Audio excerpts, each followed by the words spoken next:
Welcome back to another episode of Unraveling Rare. I'm Eleni Pizziniga from Unravel Biosciences, and we have a very special episode lined up for you in honor of Rare Disease Day. So we are joined by Anna Pfalzer, Katie Boychuck, Mike Graglia from Combined Brain, in addition to Richard Novak from Unravel Biosciences, to discuss the Combined Brain and Unravel Biosciences initiative that was recently announced in order to advance rare disease drug development.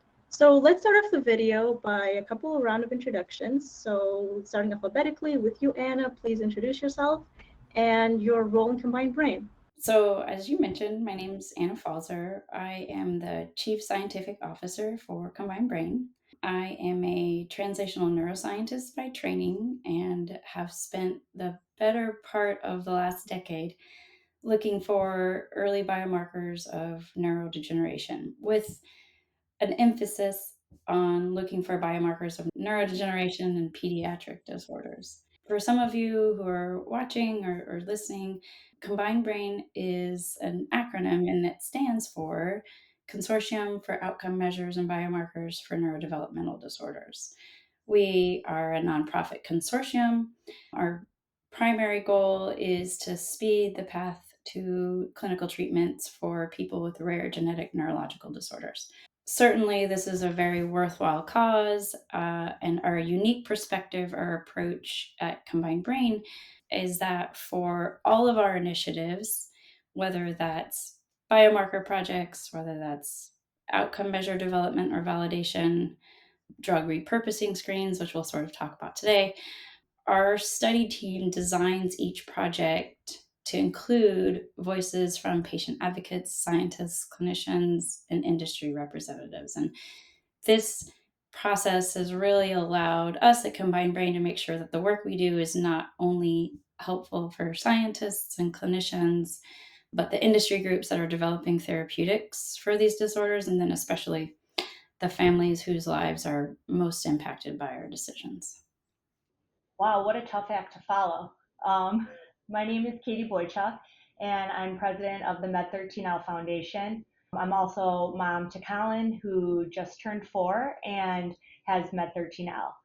And the MED13L Foundation has been working with Combined Brain for about 2.5 years now. And actually, we had the privilege to work with Anna and another postdoc, Rachel Heilman, to do our strategic research plan in 2002. And what Combined Brain has done for like the MED13L Foundation and so many others, but I get like almost like emotional talking about it because it has just been so amazingly changing for us, and I'm just so appreciative of them. My name is Mike Graglia. I am on the governing board of Combined Brain. I believe I was one of the original members of Combined Brain. I remember the early days. And I am also the founder and CEO of the SYNGAP Research Fund, which is an organization dedicated to patients with SYNGAP1-related disorder.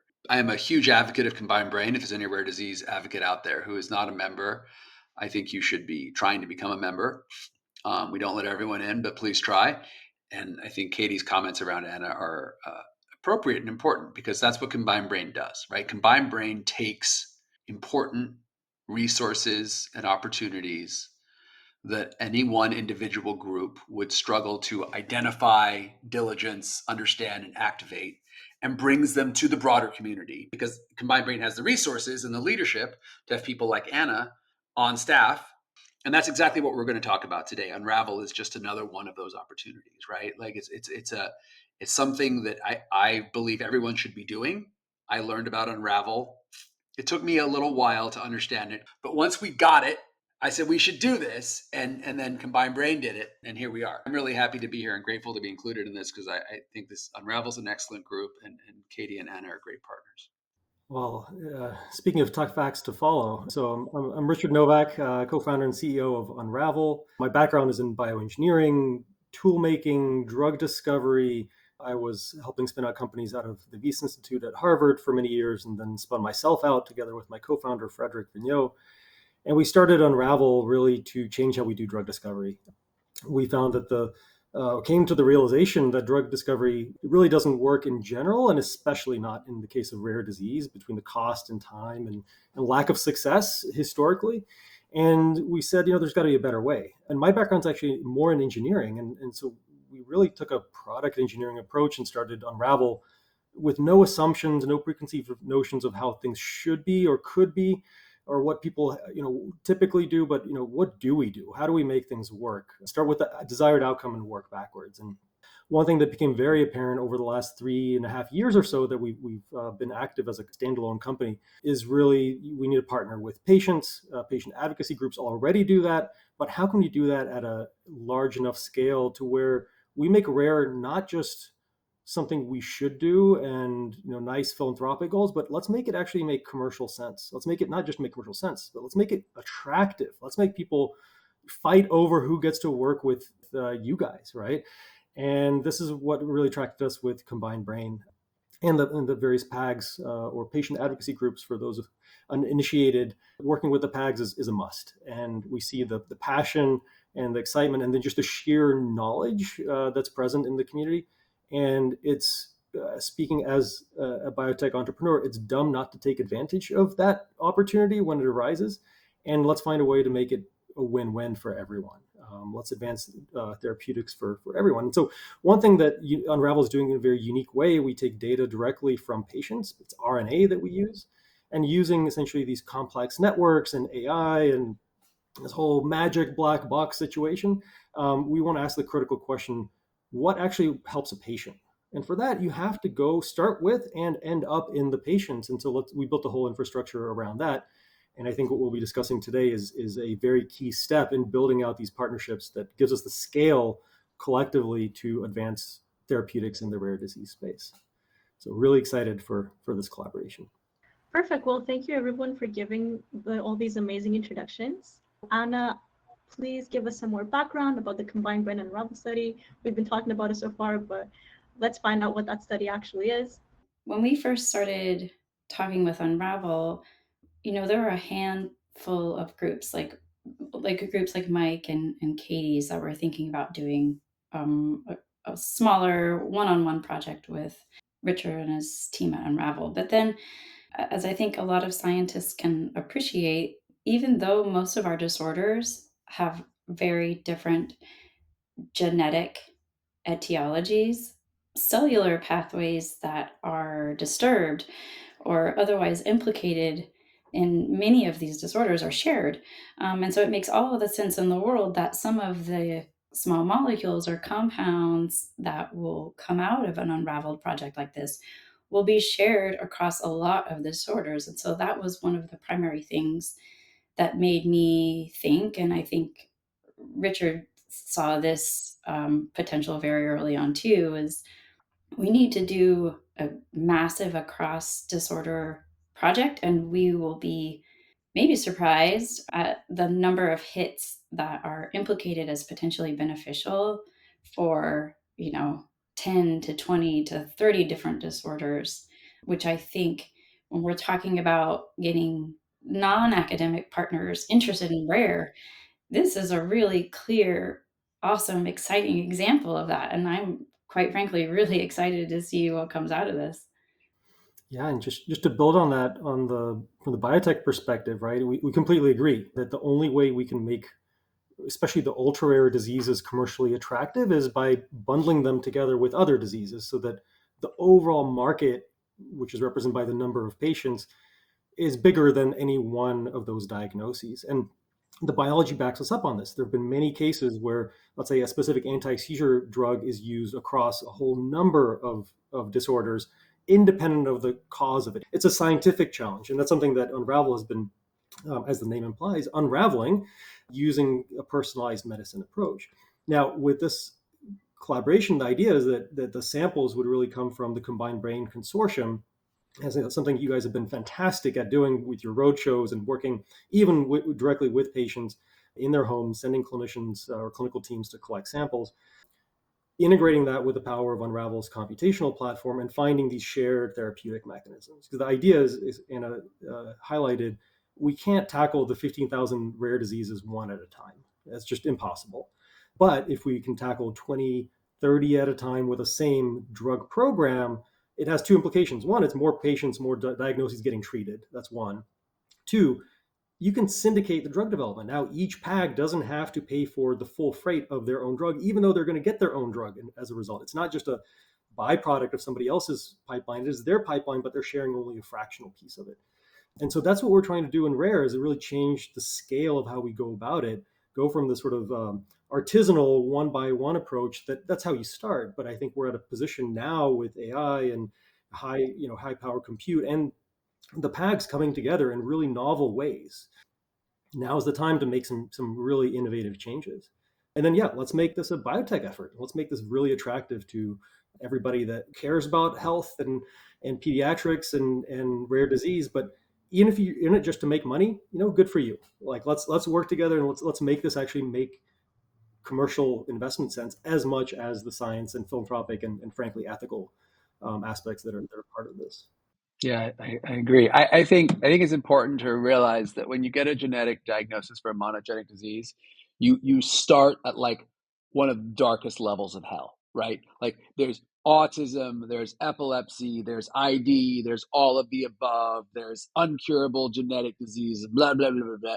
And then there's MED13L or SYNGAP1 or SCXB, whatever it is. You have this sick kid and everything's wrong with him, to you have SYNGAP1. Okay, we have to cure SYNGAP1. And your whole world becomes SYNGAP1. And you believe that because you have SYNGAP1, you and every other kid who have SYNGAP1 is equally screwed up. And then you meet 100 kids with SYNGAP1. You're like, these kids are all the same. What's going on here? And you start with this flawed assumption by getting this like fast track to the darkest level of hell, that you now know what's wrong with your kid and it's SYNGAP1. You have to solve SYNGAP1. And then you slowly realize, oh, wait, there's a lot of different flavors. What's going on here? They're not all the same. And that can be genetic background. That can be other medication. That can be bad luck, good luck. Who knows? Who cares? And now what you guys are doing by coming in agnostic, we can look within disease, because we've done this. SYNGAP, I have patience issues. So as soon as I really finally understood and paid enough attention to Unravel, I said, we have to do this now. So I've already pushed 30 patients through Unravel, and I've already got, I think, three different groups, sort of like three different sort of flavors of this disease, three different subtypes. That's fascinating. Now, what will be more fascinating with the Combined Brain Project is to find out if some of my subtypes are similar to some of Katie's subtypes or someone else's other group subtype. And I just want to remind people about two important things that are why this is exciting. We are now like really struggling with this data, but this is what I call a champagne problem. I have so many hits of so many molecules for my kids. I need to figure out which ones to go forward on. And we've got to get this work done, because believe me, that's the hard part. How the hell do we test these drugs in humans in a responsible way? And that's when, as soon as you get to that point, that's when you're going to be really grateful you're part of Combined Brain, and you can go and, because when people call me and ask me that, I send them to Anna and Terry Jobichon. So once we've identified these molecules, we have to figure out what to do with them. But step one, let's not remember the two things that every PAG leader worries about: time and money. We're not moving fast enough. I don't have enough damn money. This project is reasonably priced, even before you realize that Combined Brain is covering it. And the results will happen really fast. And we keep saying samples and biosamples and collections, and everybody assumes we're sticking a needle in a kid and pulling blood out, even though we've never said that. We're not sticking a needle in a kid for this. We are taking a Q-tip and sticking it up their nose. Apologies to the inventor of that sophisticated science that makes all that shit possible. But at the end of the day, that's what we're doing. We're taking a swab, we're swabbing the nose, we're sticking it in a tube, and we're FedExing it. That's it. This is fast, and this is easy. Anna can explain all the fancy science. This is cost effective, this is fast, and this is easy. And if you're a PAG and you are not doing this, you're out of your mind. Because the chance to, let's remember the other thing. Our kids are sick, and these fancy ASOs and gene therapies are taking too damn long. And if cost effective, fast, and easy, and if we can do this and find a small molecule that might even already be in our medicine cabinet and reduce the suffering of our children and by extension their families now, while we're waiting for these fancy ASOs to be ready, we have a moral imperative to do that. That's why this is so damn exciting. Given the complexity of this project, how will success be measured? There are quantitative and qualitative metrics, and my big challenge is always going from qualitative ones to quantitative ones where you can actually do your measurements. Big one is just, how many PAGs can we get on board? How many patients? How quickly? Time is a factor that sometimes gets ignored. Those are easy to measure sort of input metrics, like what's the uptake in the community, what's the workflow, and then what are the outputs, right? What fraction of the community are we supporting therapeutically, or like in terms of therapeutic programs as a result? So for every one PAG in, what incremental impact are we having? And the goal is to get to 100%. Now we'll see how that pans out. This is an experiment like anything else, but that's the goal. And then ultimately it's drugs. And can we actually develop something that's a cure-like, highly effective therapeutic, disease modifying? We're going to have this massive data set. We can measure that in probably petabytes by the time we're done. But the ultimate impact is, or the ultimate metric is impact. Is it helping at least one patient? And I guarantee it will. But then can we help all? That's the goal. Richard said it really well. And when I was thinking about this I think there are two really clear goals for me for this project. And I'm happy to have Mike or Katie disagree. But, the first, the lowest hanging fruit, right, is to have a handful of therapeutic hits, some compounds or small molecules that through this partnership have been identified as might possibly be helpful in the kids and adolescents and young adults for these populations, right? On an individual disorder scale, so PAG by PAG, but then across all of the disorders that are participating in this project. But then the second one is a little more lofty, but I think this project, the success of this project, will be, us demonstrating that we can have massive enrollment in a rare disease project. So large enrollment for a project like this could in itself be a measure of success. In my short time with Combined Brain, I've seen how rare disease groups like MED13L and SENGAP can mobilize their community, especially when it comes to projects that could potentially identify significant disease-modifying treatment for their kids or loved ones. And so I think here at Combined Brain and all of our patient advocacy groups, participation from over, 1,000 or 2,000 individuals in a few months' time for a project like this that I think is very feasible, especially considered how excited people are about this project. I think that in itself is like a massive demonstration of the success of this project, as well as the power of the rare disease community, which right now in these days is a really important message that we need to send. And Anna, could you walk us through how a patient advocacy group or a PAG could actually get involved with this study within Combined Brain? One of the initiatives, and I won't harp on this a whole lot, but one of the initiatives from Combined Brain that I have probably been most involved in is developing what we call a patient-centered biorepository. So we have a team of coordinators and managers who help manage and coordinate sample collection from all of our patient communities that are interested in using this resource. And so really this project just leverages the infrastructure that we have already developed at Combined Brain, in the sense that it's fitting into the overall scheme of the larger repository. And now we're just collecting a very specific sample type. So on a granular level, what this looks like is, someone from an individual patient community. So someone with SYNGAP1 related disorder or someone with MED13L related disorder, for example, they contact their patient advocacy group and say, "Hey, I heard about this. I saw this sweet podcast. I want to participate in this." And then the PAG, they fill out a form on our website, says, "Here's a person who's interested," and then our team takes over, consents, and coordinates sample collection. As everybody on this call knows, doing projects like this in the rare disease community have to be incredibly flexible in how you collect samples, biospecimens especially. And so sample collection in this case, we've sort of set it up to do it in a number of ways. We can send collection kits to patients' homes, or they can come to one of our conference collections that are sort of scattered throughout the US, somewhere between 10 to 15 different conference locations across the US. There are certain instances where we can collect outside the US that requires a little bit of extra work, but that's something that we're working towards. Okay, great. So Mike and Katie, you are the voice of patient advocacy groups here, and ultimately you are foundation leaders.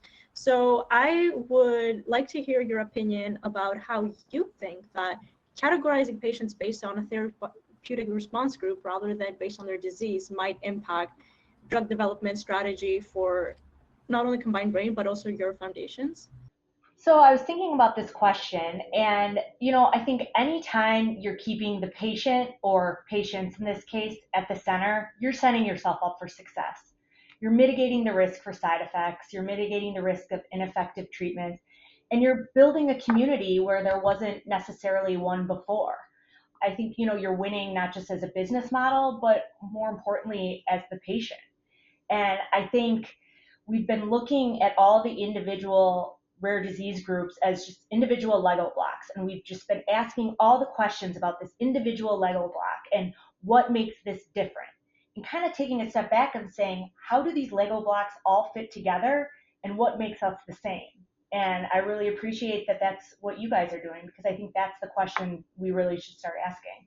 I think there's a whole other application of Richard's technology that once we get the baseline data. So for instance, in SYNGAP, we've done 30 kids, right? And we've now got 3 subtypes. And there are some drugs that our kids are on that some subtypes there's a high score for, and there's other drugs where there's a low score for. I mean, the truth is, anyone who's paying attention, who's got a kid with SYNGAP, should be calling me and saying, I want to do this. I want to know which subtype my kid is on, and I want to take that data. Like, what we're talking about here is a relatively cost-effective way to inform the pharmacological treatment of all of our kids on existing meds while we're trying to discover new ones. Because let's remember, I just gave this lecture to someone else. My kid is treated for seizures, autism, behavior, sleep, pooping, and that's just what I can remember right now. Anxiety. I put drugs in him for all 6 of those things. It's unacceptable. And until we have an ASO and we can treat the root cause of disease, we are polypharmacying the hell out of our children. And it's rough. And if we can inform and improve the quality of the medicines we're having, I'm not even talking about drug-drug interactions. I'm just talking, are any of the drugs I'm putting in him for those 6 things screwing him up, doing more harm than good?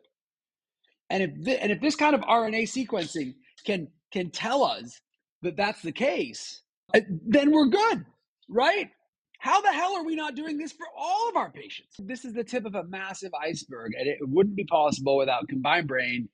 And I think the other point here is that Combined Brain and Unravel, one is a company, one is a nonprofit, but phenotypically, they are the same thing. They're looking across the span of all these poor PAGs, people like me and Katie running around with their head, just trying to do too damn much. And they're saying, this is crazy. We can help all the PAGs do RNA testing for drug discovery in Richard's case, finding biomarkers and endpoints in Anna's case. And I think this is just a beautiful connection between Unravel and Combined Brain, where these 2 groups working together can bring both of their expertise and can help PAGs like MED13L and SYNGAP.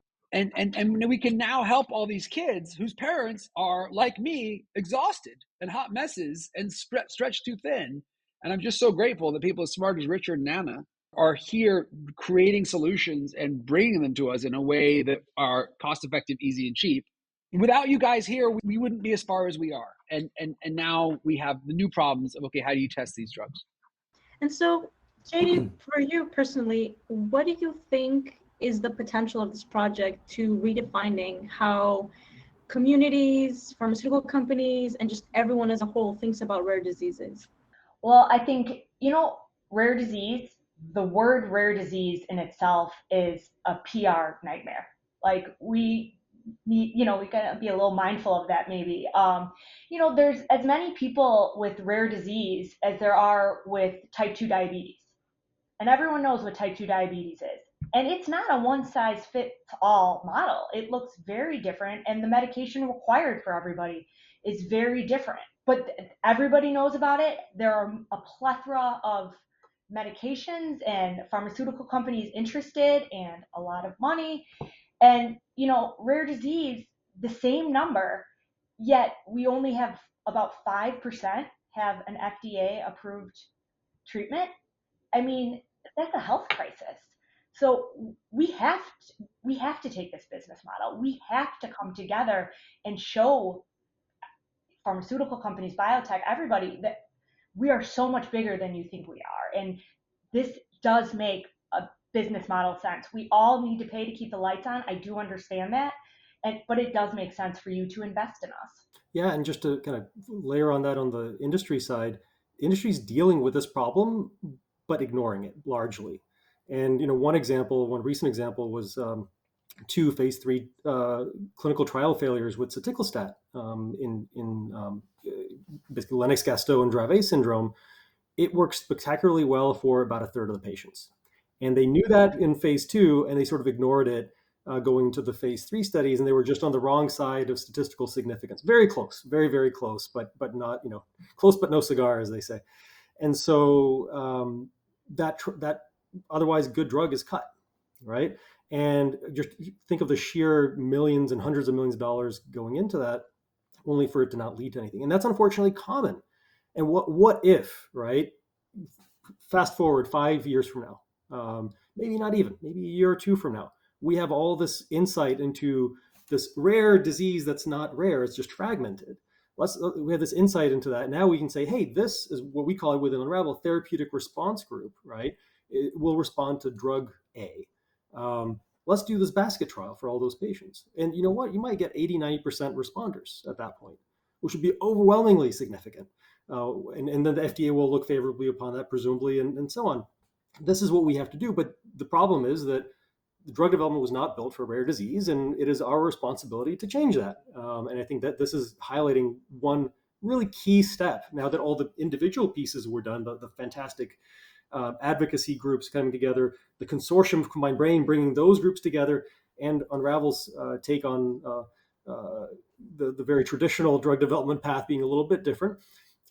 Merging all those two and now coming together in a very great, very, very scaled way to show like what can we do together. Forget rare, right? We need to rebrand that. So anybody listening that wants to help us think through the marketing side of it is welcome to participate. But how do we actually, like imagine if it was, hey, only 5% of diabetes patients are getting benefit, but let's just forget about the other 95%. Like that would never fly, right? And yet this is exactly the same scale of problem here. For sort of historical reasons, there's no real reason, no technological barrier why this can't be done. And we're already showing, like with Mike's SYNGAP community, they came back within 3 months. We went from nothing to, I remember presenting at your conference, and we saw all the pathways that your research teams have uncovered. But we also show that which patients would respond, which ones would not, right? So all that work is going towards translation, but then this layer of information will add on to, well, how do we actually bring it to the clinic? Who should be part of those trials? For which drug? When? Potentially even dosing and other considerations. All of that will come out of this initial data set. And this is just the tip of the iceberg, I think. Yeah, I think one thing that I just thought of while you were talking, Richard, is that this sort of sets a model. I mean, basket style trials exist, but definitely fewer and far between than they should, and that's going to be, the bread and butter for rare disease clinical trials. And this really sets the framework for that. And then the second thing is that, we're going to hopefully find a bunch of new leads for us to chase for a lot of the disorders that are part of this project. But then the flip side is what you sort of alluded to when you've been working with Mike in the SYNGAP community, which I think is going to be relevant for a lot of other groups too, is that you can also use your data to start sort of phenotyping or functionally characterizing some of the kiddos or community members in a particular, community. For example, some of them are going to look very different than the others. And why is that? And so it's not just about getting particular treatments or hits, but it's about giving individual people some insights into whether their kiddo should be sort of aligned or treated in the same way as another kiddo in the same community. So, I think there's a lot of potential. Great. So thank you everyone for all those insights. Now, before we do conclude this episode, I would just like to ask the group, anyone who wants to answer, to give us some parting thoughts. My parting thought is we've had 30 patients do this because that's what we paid for. We had 30 patients do it. If anyone in the SYNGAP community is watching this and wants to do it and wants to add their patient to the data set, we can do that through Combined Brain. Thank you, Combined Brain. And I am here wearing two hats. I lead the SYNGAP Research Fund, but I also am very proud of, and even go to the meetings for the Combined Brain Governing Board. And I believe that Combined Brain is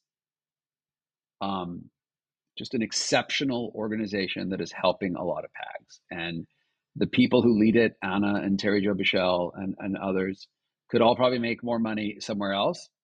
And while they are generous enough and dedicated enough to work for Combined Brain, we should take advantage of that, because we are so damn lucky. And then, as I said, Unravel and Combined Brain, they're two sides of the same coin. So this is an amazing project, and every patient who is watching this should be signing up, getting swabbed, and sharing their data so that we can find drugs to help all our kids. Yeah, and just a parting thought on my end. We've already worked on a number of programs, SYNGAP being one of those. We already have drug programs coming out of these, right? So this is not a in 10 years sort of scenario. This is today. We're about to start 2 clinical trials. We just got feedback back from a regulatory agency today on 2 clinical trials. This is all real time. I think that's the reality, that we don't need to wait, and because patients don't have the time to wait necessarily. And so my message is really actually to the investors, the biotech, biopharma community. We're also looking for partners on that front. There can be multiple programs, multiple assets coming out of this. Unravel can take a few on, but the scale that we're starting to do this will be really unprecedented. And I think it will call for even more partners. And I think what we're looking for is that whole pipeline all the way to market and through marketing. And that will take not just a village, but really, the whole world coming in and collaborating. So I think it's just the tip of the iceberg, and showing what we can do with, like as Mike nicely put it, a very like-minded group of people. But it'll have to grow even beyond that, especially on the commercial side. So we're really excited about what will come out of it. And then you can contact us either unravel.bio or this is really the rareshift.org or service side of our organization.